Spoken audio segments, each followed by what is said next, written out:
அன்பிற்கினியவர்களே, இன்றைக்கு மறுபடியும் கடவுள் என்றால் என்ன, கடவுள் தன்மை என்றால் என்பதற்கு இரண்டு விஷயங்கள் நான் உணர்ந்ததை சொல்லியிருந்தேன். அன்பும் உண்மையும்.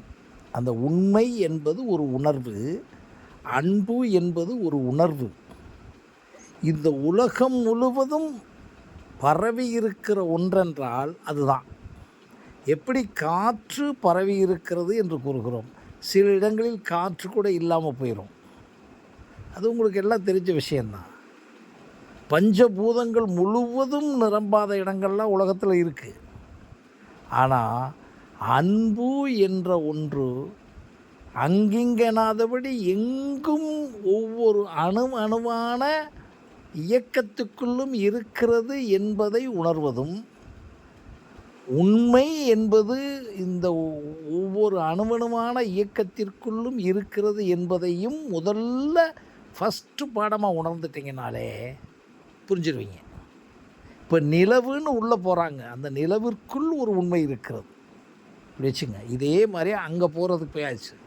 இப்போ நம்ம உடம்பிற்குள் இருக்கக்கூடிய சும்மா அறிவியல் பூர்வமாகவும் புரிஞ்சுக்கோங்க, 10,000 கோடி செல்கள் இருக்கக்கூடிய மூளையில் இருக்கக்கூடிய செல்களிலும் பல லட்சம் கோடி செல்களிலும் நம்ம என்ன சொல்கிறோம், ஒரு செல்லுக்குள்ளே நியூக்ளியஸ் இருக்குது, புரோட்டான் இருக்குது, நியூட்ரான் இருக்குது, குரோமோசோம்கள் இருக்குது, எல்லாம் சொல்கிறோம்ல, டிஎன்ஏ இருக்குன்னா சொல்கிறோம்ல. இதற்கு அடியிலேயே அப்படியே ஆழமாக ஆத்மா என்று சொல்வதை காட்டில் இப்படி வச்சுங்க, அன்பும் கருணையும் கலந்தது, அப்படியே ஒன்றிணைக்கப்பட்டது. அந்த அன்பையும் கருணையும் இந்த உடம்பிற்குள்ளே ஒன்றிணைத்து அனுப்பப்பட்டவர்கள் நாம். எந்த உயிரினத்திற்கும், ஒரு செல் உயிரினத்திலிருந்து இந்த உலகத்தில் இருக்கக்கூடிய அத்தனை உயிரினங்களுக்கும், மனிதன் மட்டுமல்ல, அன்பும் உண்மையும் தான் இருக்குது. இதை எப்பொழுது நாம் 100% உணர்கிறோமோ அப்பொழுது தான் நமக்கு கடவுள் தன்மை என்பது என்ன என்றதை எல்கேஜி படிக்கிறோம்னு நான் சொல்லுவேன். நான் அப்படி தான் படிச்சுக்கிட்டு இருக்கேன். அந்த இரண்டும் முதல்ல சொல்லிட்டேன், ரத்த ஓட்டம் மாதிரி, அதெல்லாம் விட்டுருங்க. ஒவ்வொரு அணுவணுவான இயக்கத்திற்குள்ளும் உள்ளே ஓடிக்கிட்டே இருக்கும்.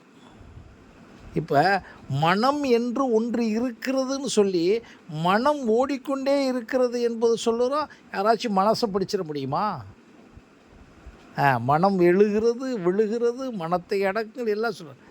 அதையெல்லாம் கடந்து இது. ஆனால் அன்பும் உண்மையும் தான் பியூர் பாசிட்டிவ். மனம் நெகட்டிவ் செய்தால் போயிடுதே. இந்த பியூர் பாசிட்டிவாக இருக்கிறத இப்போ நினச்சி பாருங்களேன், ரொம்ப சிம்பிள். உங்களுக்கு உயிரோடு நான் இருக்கிறேன் என்பதுக்கு உணர்றமே இல்லையா? இயக்கத்தில் தானே உணர்கிறோம். ஆனால் நீங்கள் அன்போடும் உண்மையோடும் இருக்கிறீங்களா என்பதை உங்களுக்கு தெரியும். ஆனால் அதை 24 ஹவர்ஸும், அதாவது ஒரு நாளைக்கு 1440 நிமிடங்களில் 86,400 செகண்ட்களிலும் நமக்கு ஏற்படக்கூடிய எண்ணங்களில், நமக்கு அந்த எண்ணங்களிலால் ஏற்படக்கூடிய, வெளிப்படுத்தக்கூடிய, உச்சரிக்கக்கூடிய, முயற்சி செய்யக்கூடிய அத்தனையிலும், அதை செயலாக்கக்கூடிய அனைத்திலும், அது ஒரு மிகப்பெரிய தங்க வியாபாரியாக இருந்தாலும் சரி, உழவர் சந்தையில் கொடுக்கக்கூடிய ஒரு வெங்காயத்தை கொடுக்கிறவர்களாக இருந்தாலும் சரி, எப்படி இருக்கணும்? 100% உள்ளே உண்மையாக, 100% உண்மையான அன்போடு. இந்த காய்கறி கொடுக்குறோமே, இந்த காய்கறி அவர்களுக்கு நல்ல சக்தியை கொடுக்கணும் அப்படின்ற கொடுக்குறோம். நம்ம எப்படியாச்சும் விற்கணும். அதே மாதிரி இருக்கக்கூடிய வியாபாரம் பூரா, ஒரு வியாபாரத்தை சொல்லலாம், அப்படியெல்லாம் செய்யாமல் இருக்கிறதுனால தான் இவ்வளவு வழக்கு, நீதிமன்றங்கள், காவல்துறை எல்லாமே. இப்போ சொல்லும்போது இதை எல்லாமே நாங்கள் செஞ்சுவிட முடியுமா சார், எவ்வளவு ரிஸ்க்கான விஷயம். அதுக்கு நான் வரவே இல்லை. அப்படி ஒவ்வொரு அணுவணுவும், கோயிலுக்கு ஒரு நாளைக்கு போகலாம், ஒரு வாரத்துக்கு போகலாம், 2 நாளைக்கெல்லாம் போகலாம். இது அப்படி இல்லை. ஒவ்வொரு நினைப்பிலும், ஒவ்வொரு உணர்விலும், ஒவ்வொரு சொல்லிலும், ஒவ்வொரு செயலிலும் அதுக்குள்ளே கலந்து செஞ்சு பாருங்கள். இப்போ உதாரணமாக நான் இதை பேசுகின்றேன், நான் உணர்ந்ததை நான் வேறு எந்த கிரெடிட் எடுத்துக்கல, அப்படியே சொல்லிடணும். எந்த விதமான மாடுலேஷன் இல்லாமல், எந்த விதமான சேர்க்கை இல்லாமல் சொல்லிடணுன்ற தவிர எனக்கு ஒன்றுமே இல்லாமல் சொன்னால் இது கோடி பேருக்கு போய் சேரும். அப்படி சேர்ந்தவைகள் தான் திருவள்ளுவம், திருக்குறள், எல்லாமே வேதாந்தம், எல்லாமே இயேசு பேசுனது எல்லாமே விஞ்ஞானமும் படித்தான் இருக்கும். இதை முதல்ல உணர துணிஞ்சு, இப்போ என்னடா ஒருத்தர் சொல்கிறாரே 24 ஹவர்ஸ் அன்மையாக இருக்கு, அது ரொம்ப அன்பாக இருப்பது, 24 இருக்க முடியாது என்று நீங்கள் சொல்லுவதெல்லாம் எனக்கு தெரிகிறது. ஆனால் இருந்து பாருங்கள், தொடர்ந்து பாருங்கள். நீங்கள் யாருக்கெல்லாம் இருக்கிறீர்களோ இல்லையோ, உங்களோடு வாழ்பவர்களுக்கு, உங்களோடு உடன்பிறப்புகளுக்கு, உங்களை வாழ வைப்பவர்களுக்கு, வாழ்க்கையை கொடுத்த நன்றியாக இருப்பவர்களுக்கு, மற்றதெல்லாம் விட்டுருங்க, செஞ்சு செஞ்சு செஞ்சு பாருங்கள்.